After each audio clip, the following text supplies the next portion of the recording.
اور اطاعت کرو اللہ کی اور اس کے رسول کی. اللہ اور اس کے رسول کی اطاعت ہر کام میں ہی ضروری ہے، ہر کام میں. اور پہلے بھی اس پہ بہت بات آ چکی. کامیابی کے لیے یہ ضروری ہے کہ اللہ اور اس کے رسول کی بات کو سنا جائے، مانا جائے. اطاعت ہوتی کیا ہے؟ کیا ہوتی ہے اطاعت؟ بات مان لینا بس. صرف اس سے بات نہیں بنے گی. اطاعت کس سے ہے؟ طوعاً سے. یہ یاد رکھیے اب، تو و عین، خوشی سے ماننا، خوشی سے تعمیل کرنا حکم کی. بعض دفعہ ہم مان رہے ہوتے ہیں لیکن خوشی سے نہیں کر رہے ہوتے وہ کام، مارے باندھے کا، مجبوری کا، جیسے ہمیں کسی نے پتہ نہیں کیا مشکل میں ڈال دیا ہوا ہے، دل کی تنگی کے ساتھ کر رہے ہوتے. تو وہ بات تو نہ بنی، وہ طوعاً سے تو نہ ہوا نا، اطاعت تو نہ ہوئی. تو صرف اللہ کی بات مان جانا اس سے بات نہیں بنے گی، بلکہ اس کو خوشی سے مان جانا. اب جنگ کے حالات میں اگر فوجی آپس کے اندر اختلاف کا شکار ہے، جھگڑ رہی ہے، آپس کے اندر ایک دوسرے سے کٹے پڑے ہیں، تو کیا ہوگا؟ وَتَفْشَلُوا وَتَذْهَبَ رِيحُكُمْ، یہ اس کا نقصان ہوگا. تو تم کم ہمت ہو جاؤ گے، بزدلی آ جائے گی تمہارے اندر. اگر آپس کے اندر جھگڑے ہونے لگے تو اس کا نتیجہ یہ ہوگا کہ بزدل ہو جاؤ گے. ظاہر ہے جب آپ کے اپنے ساتھیوں کے ساتھ ہی کلیش ہے تو پھر کیا رہ گیا؟ اور وَتَذْهَبَ رِيحُكُمْ، اور تمہاری ہوا جاتی رہے گی، یعنی تمہارا کوئی روب نہیں رہے گا دشمن پہ. تمہارے دشمن کو بھی تو پھر موقع مل جاتا ہے نا. یہ تو خود کھٹے پھٹے ہیں، ان کے اوپر ڈیوائڈ اینڈ کانکر والی بات ہے نا، کہ جو لوگ خود تقسیم ہیں ان کو فتح کرنا بڑا آسان ہوتا ہے. اسی لیے دشمن کی ہمیشہ یہ کوشش ہوتی ہے ان کے اندر پھوٹ ڈال دو. آپس میں ان کے اندر پھوٹ ہوگی تو کیا لڑیں گے؟ ایک ہو کے تو نہیں لڑ سکتے نا. تو ہمیشہ سے لوگوں کا یہی طریقہ رہا، بادشاہوں کا بھی، کہ ڈیوائڈ اینڈ کانکر. تو لیکن جیتنے کے لیے کیا ضروری ہے؟ ایک ہو جاؤ، اختلاف ختم کر دو. نہ ہو جانا ان لوگوں کی طرح، یعنی ان کی مشابہت نہ اختیار کرو، ان کے جیسے رنگ ڈھنگ اختیار نہ کرو، ان کو کاپی نہ کرو. کن کو نہ کاپی کریں؟ الذین خرجوا من دیارہم بطرا، جو اپنے گھروں سے نکلے اتراتے ہوئے، بڑے ایروگنس کے ساتھ، شو آف کرتے ہوئے، ریا ناس، شو آف کرنا. وَيَصُدُّونَ عَن سَبِيلِ اللَّهِ، اور اللہ کے راستے سے روکتے ہیں. وَاللَّهُ بِمَا يَعْمَلُونَ مُحِيطٌ، اور اللہ تعالیٰ تو ساتھ اس کے جو وہ عمل کر رہے ہیں گھیرنے والا. اللہ نے گھیرا ہوا ان کو. یہ کن لوگوں کی بات ہو رہی ہے؟ دیکھیں، کافر لوگ جب نکلے تھے نا تو ان کا نکلنا ایسے تھا کہ اتنی اپنی قوت پہ ناز تھا ان کو، اتنا اپنے پہ اپنا فخر تھا، اتنی اپنی بڑائی تھی کہ ہم لوگ تو بڑی چیز ہیں. ویسے بھی ان کو یہ بڑا فخر ہوتا تھا کہ ہم قریش ہیں تو ہم بڑی چیز ہیں، کعبہ کے متولی ہیں. لیکن بڑی شان و شوکت کے ساتھ ایسے نکلے کہ اپنے ساتھ گانے بجانے والی لونڈیاں لینی ہیں، اور جہاں پہ ہر جگہ رکتے تھے تو وہاں پہ گانے بجانے کی مجلسیں ہوتی تھی، رقص و سرور کی مجلسیں ہوتی تھی، پھر شراب پی جاتی تھی. تو بڑی اپنے آپ کو چیز سمجھتے ہوئے، شو آف کرتے ہوئے نکلے. اور وَيَصُدُّونَ عَن سَبِيلِ اللَّهِ، اور کس لیے نکلے؟ کہ ایک ایسے اللہ کے بندے کو روکیں جو اللہ کی طرف بلانے والا، جو حق کی طرف بلانے والا. یہ مقصد تھا نا ان کا تو مشن یہی تھا کہ ان کو اتنا ستاؤ اور ان کے ساتھیوں کو اتنا ستاؤ کہ یہ اللہ کا راستہ چھوڑ دیں اور اس راستے سے ہٹ جائیں، بھاگ جائیں. تو یہ اللہ کے راستے سے روکنے کے لیے نکلے. اپنی طرف سے تو بڑی خدمت کر رہے تھے کہ ہم تو کتنے اچھے لوگ ہیں، کہ یہ لوگ قطع رحمی کرنے والے ہیں، ہم تو صلہ رحمی کرنے والے ہیں، یہ تو توڑنے والے ہیں خاندانوں کو، ہم تو جوڑنے والے ہیں. تو اسی لیے تو کعبہ کا غلاف بھی پکڑ پکڑ کے ابو جہل دعائیں کر رہا تھا کہ اے اللہ حق والے کو آج فتح دے دینا. تو وہ تھوڑی سوچ رہے تھے کہ ہم اللہ کے راستے سے روکنے جا رہے ہیں. یہ شیطان آگے آ رہا ہے، یہی بات آگے آ رہی کہ شیطان دیکھ لو کیسے بیوٹیفل کر کے دکھاتا ہے. انہوں نے تو نہیں سوچا، ہم انسان کو وہی اپنا برا عمل نا ایسے لگتا ہے کہ ہم تو بڑی اچھا کام کرنے جا رہے ہیں، ہم تو ان لوگوں کو ختم کرنے جا رہے ہیں جنہوں نے ہمارے خاندانوں کو توڑ دیا. जिन्होंने देखो कैसा मक्का के अंदर हम आराम से रहते थे, इन्होंने आके एक मुसीबत बना दी। अब घर घर टूटे हुए हैं, आप कोई कुछ कह रहा है, कोई कुछ कह रहा है, देखो हमारा सारा सुकून चैन खत्म कर दिया इन्होंने। आज के अपने हालात देखे ना अगर, तो जंग तो छोड़े, जंग में जीतना या जंग के लिए निकलना तो वो तो एक बड़ी बात है ना, लेकिन छोटी छोटी चीजों में ही हम यही रवैये अपनाते हैं। मिसाल के तौर पे कोई भी मैच हो गया, अब मैच में कोई कप जीत लिया किसी टीम ने, कोई वर्ल्ड कप जीत लिया, कोई कप कहीं से जीत के आए, उसके बाद कैसे घरों से निकला जाता है, कैसे जिसको कहते हैं क्या कप ही एक जीता ना, खेल था, खेल तमाशा, खेल खत्म हो गया, खेल में एक ने जीतना था एक ने हारना था, कोई जीत गया, खेल है। लेकिन उसको खेल नहीं समझा जाता, उसको तो वाकई जंग ही समझ लिया जाता है। ऐसे फतह का जश्न मनाया जाता है, इसको जश्न कहते हैं वाकई। नाचते हुए सड़कों पे निकल आते हैं, शोर शराबा हंगामा, और वो हरकतें होती हैं कि आपे से बाहर हो जाते हैं। बाज़ जगह पे शराबें भी पी जाती हैं, ये तो सब चीजें वही तो होती हैं, वही नाच गाने होते हैं, वही सब चीजें होती हैं, वही बतर है, वही तराना, और जेस्चर्स भी वो दिखाते हैं कि इतराने वाले। हमने पता नहीं क्या कर दिया। आप सल्लल्लाहु अलैहि वसल्लम भी तो बदर में फतह हासिल की थी, मुसलमानों ने भी। वो कितने वो ऐसे कुछ ऐसे काम करते हुए हमें पता चले हैं कि उन्होंने कोई भी ऐसा, उनके पास नहीं थी लौंडियां, वो भी चाहते लौंडियों को, नहीं ऐसा हुआ। शराबों का उनको भी पता था, नहीं उन्होंने कुछ ऐसा काम किया, ना ही इतराए, ना ही कोई शो ऑफ थी।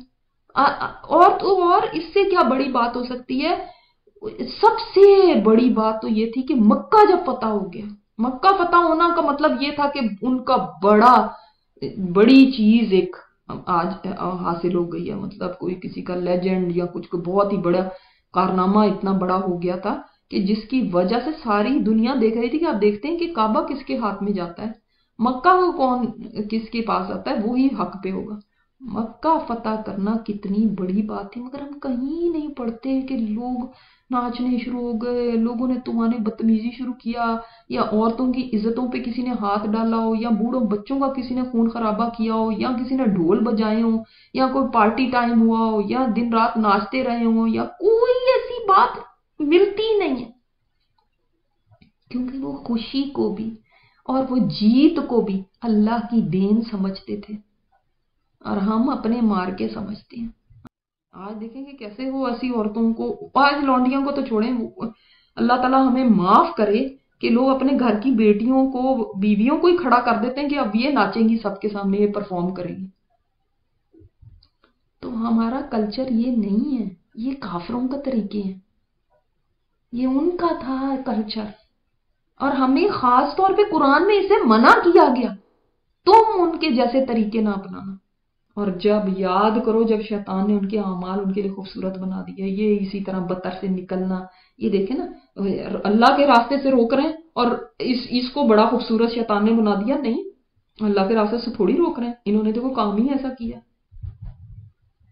नहीं। तुम तो डिजर्व करते हो ना, तुम तो देखो बतर के साथ इतराते हुए ऐसे ही नहीं वो निकले थे, शैतान उनको सुझाता है ना, उनके बुरा अमल देखे निकल रहे हैं ये अल्लाह के नबी के साथ मुकाबले पे, और इसके ऊपर इतरा रहे हैं, यानी एक बुरा काम और उसके ऊपर भी उसके ऊपर भी खुशी है उनको।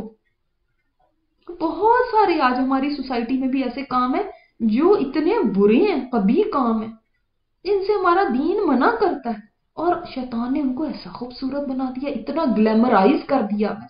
और शैतान का यही तरीका है, वो कभी भी गुनाह को ऐसे नहीं लोगों को दिखाता ये बुरा काम है तो तुम इसको कर लो, तो वो पागल ही होगा जो फिर भी कर रहे हो। वो तो ये दिखाता है कि ये तो बड़ा अच्छा काम है, उसको ग्लैमर करके दिखाता है, उसमें ग्लैमर डाल के उसको इतना मुजय्यन कर देता है कि इंसान कहता है ये तो बड़ा अच्छा ही काम है।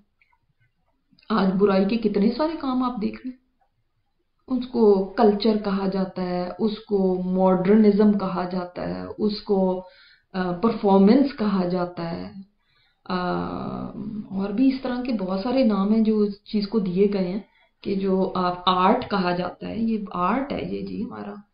ये शैतान ने देखो कैसे मुजय्यन कर दिया, कैसे उन्हीं गंदे कामों को बे हयाई के कामों को, फोहश कामों को कैसे खूबसूरत बना दी।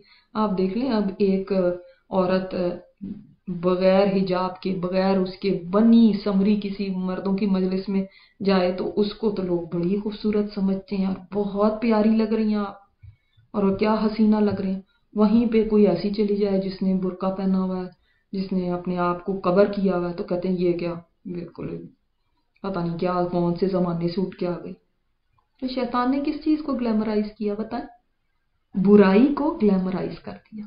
शैतान ने बुरी चीज को खूबसूरत बना के दिखाया। हम कुछ भी हासिल कर रहे थे, उसके बाद ये दिल चाहता है कि शो ऑफ करें। कपड़े अच्छे पहन लिए तो दिखाऊं किसी को, घर अच्छा ले लिया तो अब कोई देखे भी तो सही आके, अब मुझे चैन कहां से आएगा।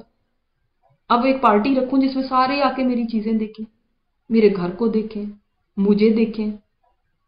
बाल अच्छे कटवा लिए तो अब मैं बस जाऊं और ये बालों को खोल के जाऊंगी तो कोई देखेगा ना, किसी को क्या पता चलेगा कि मैंने इतने खूबसूरत बालों का स्टाइल बनाया। मेकअप अच्छा किया तो मेकअप भी तो दिखाना है। रिया, रिया हमारी पूरी जिंदगी रियाकारी बन चुकी है। तुम पे कैसे को गालिब आ जाएगा, देखो तुम्हारी कसरत, देखो तुम्हारी बड़ाई, देखो तुम काबा के मुतवल्ली हो, काबा के खिदमत गुजार तुम हो, तो तुम पे कैसे आज कोई गालिब आ सकता है। वह इन्नी जारुल लकुम, और मैं तुम्हारा हमसाया हूं, यानी मैं भी तुम्हारे साथ हूं। अब हुआ ये था, शैतान के बारे में आता है कि क्या इसने वसवसा डाला या इंसानी शक्ल में आया। तो इमाम इब्ने जरीर ने अपनी तफसीर में लिखा है कि कुरैश का जब लश्कर निकला है ना मुसलमानों के मुकाबले में, तो उनके दिलों में एक खतरा था। वो ये था कि इनका एक दुश्मन कबीला था बनु बकर, तो ऐसा ना हो कि हम निकलें और वो देखें वो जो काफिला है वो भी नहीं पहुंचा हुआ, कुछ ये भी सारे निकल खड़े हों, तो पीछे से ये ना हो कि वो मक्के को खाली देख के तुम्हारे घरों पे हमले कर दें। तो लेकिन हुआ ये कि जब अबू सुफियान ने घबराई हुई फरियाद भेजी है ना कि भाई जल्दी आओ, मुझे तो खतरा है, जल्दी पहुंचो, और ऐसे होने लगा, तो ये जल्दी से निकल खड़े हुए। लेकिन अब इनको परेशानी हो गई कि ये हमने, ये ना हो पीछे से हमारे साथ ये हो जाए। तो अब शैतान जो था वो सुराका बिन मालिक की सूरत में इस तरह से सामने आया कि उसके हाथ में झंडा था और उसके साथ एक जैसे एक लश्कर भी था, पीछे फौज।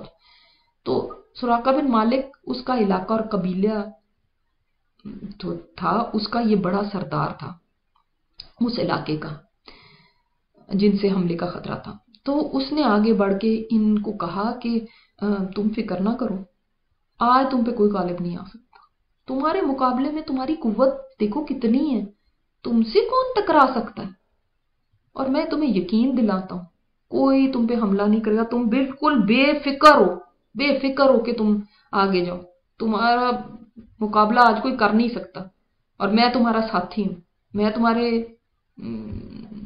तुम्हें कोई खतरा होगा तो मैं तुम्हारी जिम्मेदारी लेता हूं, मैं तुम्हारा हामी हूं। तो अब सुराका बिन मालिक की बड़ी शख्सियत थी, बड़ा असर रसूख था, तो वो सुन के उन्होंने कहा अच्छा अगर इतना बड़ा सरदार हमें ये गारंटी दे रहा है कि तुम्हें जो खतरा लगा हुआ है तुम इससे बेफिक्र हो जाओ, मैं जिम्मेदारी लेता हूँ, और तुम आज वहां पे भी तुम आगे बेफिक्र होके जाओ, तुम्हारे मुकाबले में कोई खड़ा नहीं हो सकता, तो फिर देखो इसका मतलब कुछ ठीक ही होगा। तो अब वो बड़े मुतमईन हो गए। अब हुआ क्या, फरलम्मा तराअतिल फिअतानी, और तो जब आमने सामने हुए, जब देखने लगे लश्कर एक दूसरे को, एक दूसरे के आई टू आई कांटेक्ट हुआ, जब उनके आमना सामना हुआ, तो नकसा आला अक़बैही, तो वो उल्टे पांव अपनी एड़ियों के बल पलटा, वकाला, और उसने कहा इन्नी बरी उन, मैं तो बेशक बरी हूं, मिनकुम तुमसे, इन्नी और माला तराउना, मुझे तो वो नजर आ रहा है जो तुम्हें नहीं नजर आ रहा, इन्नी अखाफुल्लाह, मैं तो अल्लाह से बड़ा डरता हूँ, वल्लाहु शदीदुल इकाब, अल्लाह सजा देने में बड़ा सख्त है। अब ये क्या उसने देख लिया और क्यों ये उल्टे पैर पलटा है और भागा है, पहले तो इनके साथ खड़ा हो गया, लेकिन जब इसने देखा सामने के सामने तो फरिश्तों के लश्कर उतर रहे हैं, जिब्राइल और मीकाइल की लीडरशिप में, तो उसको तो पता था ना कि ये तो, अब उसको समझ आ गई कि ये क्या हो गया, तो अल्लाह ताला की तरफ से फरिश्ते उतर आए हैं। तो जब इसने ये देखा तो घबरा गया। उस वक्त इसका हाथ एक कुरैशी जवान हारिस बिन हशाम के हाथ में था, फौरन उसे अपना हाथ छुड़ा के भागना चाहा तो हारिस ने टोका, ये क्या करते हो? तो उसने, शैतान ने उसके सीने पे मार के उसको गिरा दिया और अपने शैतानी लश्कर को लेके भागा। तो उस हारिस ने उसको सुराका समझा था, तो उसने कहा तुम अरब के सरदार हो, तो तुमने तो कहा था मैं तुम्हारे साथ हूं और मददगार हूं, और अब ऐन मैदान के जंग में तुम ये काम कर रहे हो। तो शैतान ने, सुराका की शक्ल में ही था ना, तो उसने कहा कि मैं इस मुआहिदे से बरी हूं, जो मैंने तुमसे वादा किया मैं इससे बरी हूं, क्योंकि मुझे वो नजर आ रहा है जो तुम्हें नहीं नजर आ रहा, मतलब फरिश्ते, तो मैं नहीं तुम्हारे साथ रह सकता। तो उसको पता था ना कि फरिश्तों की ताकत क्या है और अब क्या होने क्या वाला है यहाँ पे। कतादा फरमाते हैं अपनी हदीस में, सॉरी अपनी तफसीर में, कि उसने झूठ बोला है कि मैं अल्लाह से डरता हूँ। अगर वो अल्लाह से डरता होता तो नाफरमानी क्यों करता? मगर दूसरे मुफस्सिरीन ने लिखा है कि डरना अपनी जगह सही था, वो वाकई अल्लाह से डरता है, लेकिन उस डर का क्या फायदा जिसमें ईमान ही नहीं है, अताअत ही नहीं है। और उन्हें उसको पता अच्छी तरह है कि अल्लाह ताला का अजाब कितना शदीद है। अबू जहल ने जब ये देखा ना कि ये शैतान तो भाग रहा है, ये उसने तो यही समझा ना सुराका है, तो उसने जब ये देखा कि सुराका तो भाग रहा है, तो अब ये ना हो कि मेरा लश्कर भी, इसको भी हिम्मत टूट जाए, तो उसने कहा कि तुम इसके जाने से तो हमें कोई फर्क नहीं पड़ना चाहिए, इसने तो वैसे ही अंदर से ही डील की हुई है उनके साथ, उन मुसलमानों के साथ इसने डील की हुई है। तो फिर उसके बाद हुआ ये कि जब ये लोग मक्का वापस आए और उनमें से किसी की मुलाकात सुराका मालिक के साथ, असल वाले के साथ हुई, तो उसने सुराका को मलामत की कि तूने हमारे साथ ये किया उस दिन बदर के दिन, और तेरी जिम्मेदारी है जो हमें नुकसान हुआ, और तूने तो कहा था ये और ऐसे किया तूने। तो उसने कहा कि मैं तो तुम्हारे साथ था ही नहीं, ना मैं किसी काम में शरीक था, मुझे क्या पता तुम किस चीज की बात कर रहे हो। तो ये शैतान की आम आदत है, वो इंसान से वादे करता है मैं तुम्हारे साथ हूं, कुछ नहीं होता, ये नहीं होगा, वो नहीं होगा, और उसके बाद जब वक्त आता है तो वो भाग जाता है। सेम एग्जैक्ट चीज क़यामत के दिन होगी कि वो लोग उसको मलामत करेंगे, तूने कहा अब हमें बचा यहाँ से, तेरे कहने पे हम इस पे चले थे, तो वो कहेगा मैंने क्या तुम्हें कहा था, तुम्हें अल्लाह ने जो वादे दिए थे तुमने उनके ऊपर खुद ही नहीं यकीन किया, तुम मेरे पीछे चल पड़े, मैं तो तुम्हें वसवसा ही डालता था, मेरा क्या है। तो वो उस दिन साथ छोड़ जाएगा। ये जो आज शैतान उन लोगों के साथ है ना जो बुराई में पड़े हुए हैं और इनको सुहाने ख्वाब दिखाता है और कहता है कुछ नहीं होता, तो उस दिन इसने किसी के साथ नहीं होना।